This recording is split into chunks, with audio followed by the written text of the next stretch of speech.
അമ്മ അന്ന് എന്റെ ഓഫീസിൽ എന്റെ ഒപ്പം വർക്ക് ചെയ്യുന്ന ഒരു പെൺകുട്ടി വരുന്നുണ്ട്. ഭക്ഷണം കഴിക്കാൻ വേണ്ടി വരുന്നേ. വേറെ ഒന്നുമല്ല, അമ്മ ആവശ്യമില്ലാത്ത കാര്യങ്ങളൊന്നും എഴുന്നള്ളിക്കരുത്. ഞാൻ എന്താ ആവശ്യമില്ലാത്ത പറയണോന്നാ? ആ കുട്ടി വരട്ടെ, കഴിച്ചിട്ട് പോട്ടെ. എന്റെ അമ്മയല്ലേ, അമ്മേനെ എനിക്ക് അറിഞ്ഞൂടെ? ഇതാ വന്നിണ്ട്. അപ്പൊ പറഞ്ഞൊക്കെ ഓർമ്മയില്ലേ? അകത്തോട്ട് വാ. ചെരുപ്പ് അവിടെ വെച്ചോ.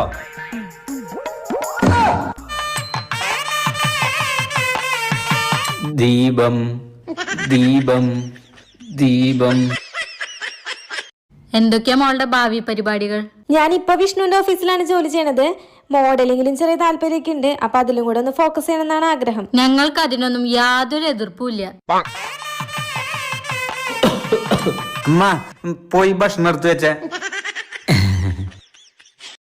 മോളെ ഒന്നിങ്ങോട്ട് വന്നേ. എന്തമ്മ? മോൾക്ക് ചപ്പാത്തി വട്ടത്തിൽ ഉണ്ടാക്കാൻ അറിയൂ? അമ്മ അവള് ഭക്ഷണം